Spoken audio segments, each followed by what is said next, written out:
හරි දැන් කියන්නේ කොහොමද MCQ පේපර් එකක් ගොඩ දාගන්න කියන එක. MCQ පේපර් එක ගොඩ දානවා කියලා කියන්නේ පැය එකමාරක් ඇතුළත MCQ 50 අපි හරියට ගහගෙන පේපර් එකේදී විභාගෙදී අපි සාමාන්‍යයෙන් MCQ 50න් 45ක්වත් හරියට ගොඩ දාගන්න. පුතේ 50න් 45ක් කියන්නේ පේපර් එකේ ලකුණු වලිනුත් 50න් 45ක්. ඒ කියන්නේ ඒ වෙද්දිත් S එක ඇවිල්ලා C එක ආසන්නයටත් ඇවිල්ලා. හරි? රයිට්. හොඳට අහගන්න මේ කියන ක්‍රමේ ගෙදරදී ප්‍රැක්ටිස් කරන්න. හරි? අපි දන්නවා MCQ ගත්තාම 50ක් තියෙනවා 50ට පැය දෙකක් තමයි වෙන් කරලා තියෙන කාලය. MCQ 50ට පැය දෙකක් තමයි වෙන් කරලා තියෙන කාලය. මම මේ MCQ ටික ඉස්සෙල්ලම බෙදලා පෙන්නන්නම් මෙන්න මෙහෙම 10න් 10ට MCQ 10න් 10ට බෙදා ගන්නවා ඉස්සෙල්ලම. MCQ 10න් 10ට මෙහෙම බෙදාගෙන හරි 31 ඉඳලා 40ට මම ඒකලා 41 ඉඳලා 50ට 1 සහ 2 කොටස කියලා කියනවා. හරි. පළවෙනි 10, දෙවෙනි 10, තුන්වෙනි 10, හතරවෙනි 10 සහ පස්වෙනි 10 MCQ 50 හරි එතකොට. මෙන්න මෙතනදී තමයි වගන්ති ප්‍රශ්න ටික එන්නේ. ඒ කියන්නේ 31 ඉඳලා 40 වෙනකම් වගන්ති ප්‍රශ්න ටික තියෙන්නේ. 41 ඉඳලා 51 වෙනකම් තියෙන්නේ වගුවක් දෙනවා. වගුවේ ප්‍රකාශන දෙකක් තියෙනවා දෙපැත්තේ. ඒ ප්‍රකාශන දෙක සම්බන්ධව තමයි පළවෙනි ප්‍රකාශයෙන් දෙවෙනි ප්‍රකාශය විස්තර කරනවද නැද්ද? ඒවා ටික එතන තියෙන්නේ. හරි. හොඳට සබ්ජෙක්ට් එක පුළුවන් දරුවෙක්ට. මේ වෙද්දිත් හොඳට සබ්ජෙක්ට් එක පුළුවන් දරුවෙක්ට. මේ අන්තිම ටික තියෙනවනේ. අන්තිම ප්‍රශ්න 20. ඒ කියන්නේ 31 ඉඳලා 40 වෙනකම් 41 ඉඳලා 50 වෙනකම් ප්‍රශ්න ටික තියෙනවනේ. ඔය ප්‍රශ්න ටිකෙන් අඩුම ඔය ප්‍රශ්න 20න් 18ක්වත් හරියනවා. සබ්ජෙක්ට් එක ෆයින් ටියුන් වෙලා තියෙන දරුවෙක්ට. ඇත්ත කතාව සබ්ජෙක්ට් එක ෆයින් ටියුන් වෙන්න ඕන ඔය ප්‍රශ්න 20න් 18ක්වත් ගොඩ දා ගන්න. එහෙනම් අපි බලමු කොහොමද පැය එකමාරෙන් පේපර් එක ගොඩ දාගන්න කියලා. හොඳට බලා ගන්න. මේ පළවෙනි ප්‍රශ්න 10 තියෙනවනේ. ඔය පළවෙනි ප්‍රශ්න 10 හරි ලේසි පුතේ. එහෙනම් අපි ඕකට විනාඩි 10ක් වැය කරනවා. විනාඩි 10ක් වැය කරලා ඔය ප්‍රශ්න ටික අපි කරගෙන යනවා.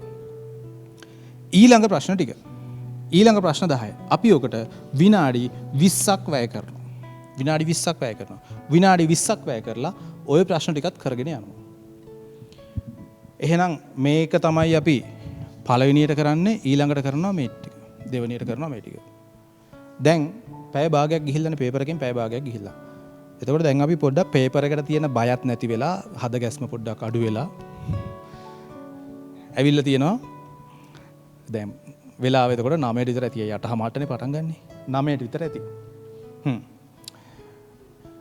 එහෙනම් අපි එනවා මෙන්න මේකේ පළවෙනි කොටසට. ඕකේ පළවෙනි කොටසට ආපුවම කරන්නේ මෙහෙමයි. හරි. ආයේ මේ රොකට් සයන්ස් නෙමෙයි මේවා. මෙහෙම තියෙනවා පළවෙනි ප්‍රකාශ මේ පැත්තේ තියෙනවා දෙවෙනි ප්‍රකාශ මේ පැත්තේ තියෙනවනේ පුතේ. කටු වැඩ කරන්න කොලයක් දීලා තියෙනවා. ගන්න කටු වැඩ කොලේ වහන්න එක පැත්තක්. කරන්නේ පළවෙනි පැත්ත නම් දෙවෙනි පැත්ත වහන්න. අපි පෘථග්ජන මිනිස්සු එහා පැත්ත බැලෙනවා ඒක හන්ද වහන්න. හරි. එහා පැත්ත බැලන හන්දා මෙහෙ වැහුවාම ඉතිරි වෙනවා මේ ටික. දැන් මේ පැත්තේ තියෙන ප්‍රකාශන කියවලා හරිද වැරදිද කියන එක විතරක් ලකුණු කරගෙන යන්න. හරිද වැරදිද කියන එක විතරක් ලකුණු කරගෙන යන්න. හරිනේ? රයිට්. එතකොට එතෙන්ද විනාඩි 10ක් වැය කරන්න ඕන. විනාඩි 10ක් වැය කරපුවාම හොඳටම ප්‍රමාණවත්. එතෙන් විනාඩි 10ක් වැය කරපුවාම හොඳටම ප්‍රමාණවත්. හරි. ඒක කරන්න කීයද? පළවෙනිට කරා දෙවෙනි එක කරා මේක තමයි තුන්වෙනියට කරන කොටස. හරි. දැන් ආපහු එන්න මෙහෙට. දැන් ආපහු ඇවිල්ලා එන්න මෙතෙන්න. මේ ප්‍රශ්න ටිකටත් විනාඩි 20ක් වැය කරන්න. විනාඩි 20ක් වැය කරන්න. හරි විනාඩි 20ක් වැය කරන්න. ඒ කියන්නේ අපි මෙතන ලකුණු කරන්නේ 4 වෙනියට. හරිනේ. විනාඩි 20ක් වැය කරලා ඔය ටික කරන්න. ආපහු එන්න 41 ඉඳලා 50 වෙනකන් ඊළඟ කොටස් ටිකට. දැන් ඊළඟට මොකද කරන්නේ? පළවෙනි ටික ඉවරයි. අපි දැන් කලින් කරපු වැඩේම කරනවා. මොකද කරන්නේ? පළවෙනි පැත්ත වහනවා. කටු වැඩ ගෝලේ අරගෙන වහනවා මේ පැත්ත. කිසි ප්‍රශ්නයක් නැහැ. මේ පැත්ත වහන්න. දැන් මේ පැත්ත ලකුණු කරන් යන්න. ඒ පැත්ත හරිද වැරදිද කියලා ලකුණු කරගෙන යන්න. හරිනේ. ඒ පැත්ත හරිද වැරදිද කියලා ලකුණු කරගෙන ගිහිල්ලා මේ කොලේ අයින් කරලා දැන් බලන්න මොනවද මේකේ හරි වැරදි සත්‍ය අසත්‍ය ඒවා මොනවද කියන එක බලාගන්න යන්න. සත්‍ය අසත්‍ය ටික බලලා ඕකෙදි පැටලෙනවා නම් පැටලෙන්නේ පළවෙනි උත්තරේ දෙවෙනි උත්තරේනේ නේද? ඉතිරි ටික පැටලෙන්න දිහක් නැහැනේ. ඉතිරි ටික ඉක්මනට මාක් කරගෙන යන්න. මේ අයිනකින් මාක් කරගෙන යන්න. මේකට 4 මේකට 3 මේකට 5 ඔහොම එන්නේ කියලා ඉක්මනට මාක් කරගෙන යන්න. 1යි 2යි තියෙනවා පොඩ්ඩක් කල්පනා කරලා බලන්න. ඊට පස්සේ 1යි 2යි තියෙනවා කල්පනා කරලා එහෙනම් ඒ ටිකත් විනාඩි 10ක් ඇතුළත අපි ඉවර කරනවා. ඒ කියන්නේ මේක කොටස් වලට කැඩුවට පස්සේ පස්වෙනි කොටස විදිහට අපි මේක කරනවා. පුතේ මේ වෙද්දිත් අපි මෙතන ප්‍රශ්න 10ක් ඉවරයි, මෙතන 10යි 20යි, මෙතන 10යි 30යි, මෙතන 10යි 40ක් ඉවරයි. දැන් එහෙනම් අපිට තියෙනවා සබ්ජෙක්ට් එක හොඳටම ටෙස්ට් කරන කොටස. මේ තියෙන්නේ. මේකට විනාඩි 20ක් ගන්න. විනාඩි 20ක් ගන්න. හරි. ඒ කියන්නේ අපි 6 වෙනියට තමයි ඒක අන්තිමට තමයි ඒ ටික කරන්නේ. ඒ වෙද්දි පේපර් එකට පුතාලා හොඳට ඔළුව යොමු කරලා ටියුන් වෙලා සබ්ජෙක්ට් එකත් දැන් පොඩ්ඩක් ඇවිල්ලා ටියුන් වෙලා තමයි මේ ටික කරලා තියෙන්නේ. ඔක්කොම ටික කරලා ඉවරෙද්දි කොච්චරලා ගිහිල්ලාද? විනාඩි 10යි 20යි 20යි 20යි පැය විනාඩි 10යි මෙතන 20යි පැය විනාඩි 30යි. පැයයි විනාඩි 30යි ගිහිල්ලා තියෙන්නේ. තව පැය භාගයක් එහෙම් පිටින්ම ඉතිරි. හරි. දැන් එහෙනම් ආතලෙක ඉන්නවද පැය භාගයක් ඉතිරි කියලා? නෑ. දැන් ඉතින් ඔය 10 කරා කිව්වට ඔය 10 කරගෙන යද්දි තව කරන්න ඕන දේවල් ටිකක් තියෙනවනේ. මම ඒ ටික කිව්වේ නෑනේ. හරිද? දැන් මම ඒ ටික කියන්න යන්නේ. හරි. හොඳට අහගන්න. අපි හිතමු පළවෙනි ප්‍රශ්න 10 ගත්තා කියලා. පළවෙනි ප්‍රශ්න 10 අරගෙන පුතේ අපි ඔක කියවගෙන යද්දී ඔන්න යනවා එක ප්‍රශ්නයක් සෙට් වෙනවා. කියවුවා තේරුන්නේ නැහැ. ආයෙ කියවුවා තේරුන්නේ නැහැ. පොඩ්ඩක් වෙලා ආයෙත් බලාගෙන හිටියා. අතහැරලා දාන්න.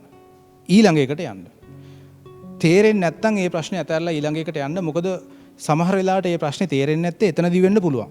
පස්සේ ওই ප්‍රශ්නේ තේරෙන්න පුළුවන්. මොකද අර ටියුන් වෙලා නැහැනේ හරියට තාම. දැන් උදේ ගිහිල්ලා විභාග ශාලාව ඉඳගත්ත ගමන් ටියුන් වෙලා නැහැනේ. ඒක අතහැරලා යන්න. කිසි දෙයකට බය වෙන්න එපා. අතහැරලා යන්න. අන්න එහෙම අතහැරලා ගිය ප්‍රශ්න ටිකක් තියෙනවනේ. අරකේ ඉතිරි පැය භාගෙ තියෙන්නේ අන්න ඒ වගේ ප්‍රශ්න ටිකට තමයි. ඔය පැය භාගේ අපි ආපහු මෙතෙන් ආපුවම සමහර වෙලාවට මේක නිකම්ම ඇවිල්ලා තියෙන්න පුළුවන් උත්තරේ. එහෙම කරද්දි උත්තරේ එන්න පුළුවන්. ඉතින් ඒක හන්දා බැරි ප්‍රශ්නයක් තියෙනවා නම් හොඳට ඔලුවට ගන්න. බැරි ප්‍රශ්නයක් තියෙනවා නම් ඒකේ රැඳිලා ඉන්න එපා. නිතර රැඳිලා ඉන්න එපා. ඒක අතහැරලා ඊළඟ ප්‍රශ්නෙට යන්න. හරි. මේවා ටිකෙදිත් එහෙම තමයි කරන්න ඕන. හරි. මොකක් හරි ප්‍රශ්නයක් කියවද්දි තේරෙන්නේ නැත්නම් ඒක අතහැරලා ඊළඟ එකට යන්න. ගණනයක් කරගෙන යද්දි ඒක තේරෙන්නේ නැත්නම් ඒක අතහැරලා ඊළඟ එකට යන්න. ඊට පස්සේ අන්තිම ටිකේදී ඇවිල්ලා හදන්න. හරි. එතකොට අනිවාර්යෙන් මේ පේපර් එකේදී 50න් 45කට වඩා ලකුණු ගන්න පුළුවන්. බැරිම ළමයෙක්ට වුණත් උනන්දුවක් තිබ්බොත් ටිකක් කැප වුණොත් 40 සීමාව පනින්න පුළුවන්. හරි. 40 සීමාව පනින්න පුළුවන්. හොඳට මතක තියාගන්න. 40 සීමාව පනින්න පුළුවන්. දැන් එහෙනම් අපි බලමු ඊළඟට තව ළමයි කරන වැරද්දක්. හරි. මේක කරන වැරද්දක්. සමහර ළමයි ඉන්නවා මේ ඔක්කොම ටික ඉවර වෙලා අර දෙනවනේ කතිර ගහලා ලකුණු කරන්න පේපර් එකක්. ඒකනේ අපි දෙන්නේ. ඕක අන්තිමට කරන්නම් කියලා ඉන්නවා. හරි. වගේ එකක් හිතාගෙන දැනටත් එහෙම හිතාගෙන ඉන්නවනම් ඒ වගේ වැඩක් මීට කලින් කරලත් තියෙනවා නම් ඒක තමයි සියවසේ මෝඩම වැඩේ කරලා තියෙන්නේ. හරිද? එහෙම කරන්නේ නැහැ පුතේ. මොකද හිතන්න අන්තිම විනාඩි 10ේදී අන්තිම විනාඩි 10ේදී අපි ඕක ලකුණු කරගෙන යනවා. ඕක ලකුණු කරගෙන යද්දී 50 වෙනි ප්‍රශ්නෙටදී ඉදිරි වෙනවා. හරි. දැන් හොයපන්කෝ ඉදිරි ටික එහෙනම්. කොහෙන්ද මිසුනේ කියලා. දැන් අර එහෙන් පේපර් එකත් එකතු කරගෙන යනවා. ඉවරයිනේ. එතනින්ම ඉවරයි. කොහෙන් හරි මෙන්න මේ 20කින් හරි කොහෙන් හරි 20න් 21න් දෙකෙන් එහෙම සෙට් වෙලා තිබ්බොත් මේවා හරියට තිබ්බත් උත්තර ටික හරි තමයි ඈ. ඒක හන්දා ඒ වගේ මෝඩ වැඩ කරන්න එපා. මෙන්න මෙතනදී අපි 10න් 10නේ කරන්නේ. මේ 10 කරපු ගමන් ඒ 10 ලකුණු කරලා දාන්න. මේ 10 කරා ඒ 10 ලකුණු කරලා දාන්න. මේ 10 කරා ඒ 10 ලකුණු කරලා දාන්න. රෂ් එකක් නැහැනේ පුතේ. එතකොට ඕක ලස්සනට වැඩේ යනවා. අපි නොදැනුවත්වම ප්‍රශ්න 50ටම උත්තර අන්තිම වෙද්දි ලියවිලා. කියන්නේ පැය එකමාරක් යද්දි ප්‍රශ්න 50ටම වගේ උත්තර ලියවිලා. එතකොට අපි මාක් එකක් දාගන්න ඕනේ කරන්න බැරි වුණ එක කොහෙද කියලා ආපහු ඒකට ඇවිල්ලා බලලා ඒක කරනවා අපි. හරි? ආන් ඒක හන්දා අන්තිම මොහොත වෙනකන් නම් තියාගන්න එපා. හොඳට මතක තියාගන්න අන්තිම මොහොත වෙනකන් කිසිම හේතුවක් හන්දා තියාගන්න එපා. අන්තිම මොහොත වෙනකන් තියාගත්ත කියන්නේ වැඩේ ඉවරයි. මම ආපහු සැරයක් කියන්නම් MCQ 50යි ප්‍රශ්න බෙදා ගන්න 10න් 10ට ප්‍රශ්න 10න් 10ට බෙදා ගන්න ප්‍රශ්න 10න් 10ට බෙදාගෙන පළවෙනි ප්‍රශ්න 10 විනාඩි 10කදී කරන්න දෙවෙනි ප්‍රශ්න 10 විනාඩි 20කදී කරන්න ඊට පස්සේ එන්න 41 පළවෙනි පැත්තට 41 පළවෙනි පැත්තට ආවා ඒ කියන්නේ දෙවෙනි පැත්ත කොලයක් තියලා වැහුවා කොලේ තියලා වහලා අපි ඒ 10 ලකුණු කරා විනාඩි 10ක් ඇතුළත හරිනේ ඊට පස්සේ එන්න ඉදිරි ප්‍රශ්න 10ට ඒක කරන්න විනාඩි 20ක් ඇතුළත හරි ඒකත් විනාඩි 20ක් ඇතුළත කරලා ලකුණු කරා ඊළඟට ආපහු එන්න 41:50යි ප්‍රශ්නවල දෙවෙනි පැත්තට පළවෙනි පැත්ත කොලයක් තියලා වහන්න දෙවෙනි පැත්ත ලකුණු කරගෙන යන්න සත්‍යද අසත්‍යද කියන එක ලකුණු කරගෙන යන්න ඊට පස්සේ කොලේ අයින් කළා දැන් ලකුණු කරලා මේකත් එතකොට විනාඩි 10 ඇතුළත හරි මේ ටිකෙත් ආන්සර් ස්ක්‍රිප්ට් එකේ ඒ ටික ලකුණු කරන්න අන්තිමට ඉතිරි වෙනවා අපිට මොකද්ද වගන්ති ප්‍රශ්න ටික 31 ඉඳලා 40 වෙනකම් වගන්ති ප්‍රශ්න ටික 31 ඉඳලා 40 වෙනකම් වගන්ති ප්‍රශ්න ටික ඉතුරු වුණාම එහෙනම් ඒකත් කරලා දාන්න ඒකල්ලා ඒකත් ලකුණු කරන්න පැය එකමාරක් යද්දි වැඩේ ඉවරයි හරි එහෙනම් අපිට අර මිස්සුනේ වගේ හරි නැත්තම් අපිට ෂුවර් නැති ඒවා ටිකක් තියෙනවා නම් කණා ගහපු ඒවා ටිකක් තියෙනවා නම් නැවත වාරයක් ඇවිල්ලා ඒවා බලන්න පුළුවන් ගණනය කිරීම අපි කොහෙදි හරි අතෑරලා ගියා නම් මොකක් හරි ගණනය කිරීම ඒක ඇවිල්ලා නැවත ටක් ගාලා ගණනය කරලා බලන්න පුළුවන් අනිවාර්යෙන් මේ ක්‍රමය කරොත්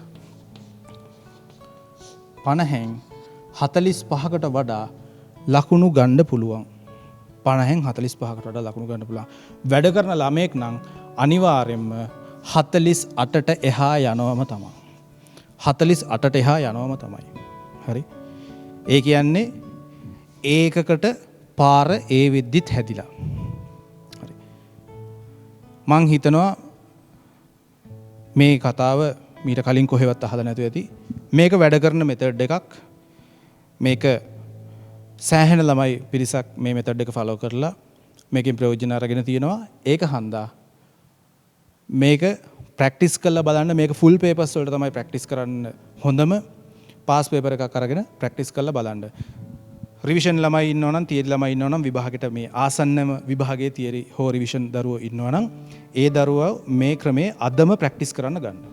හරි. මේකෙන් වැඩේ කොට දා ගන්න පුළුවන්.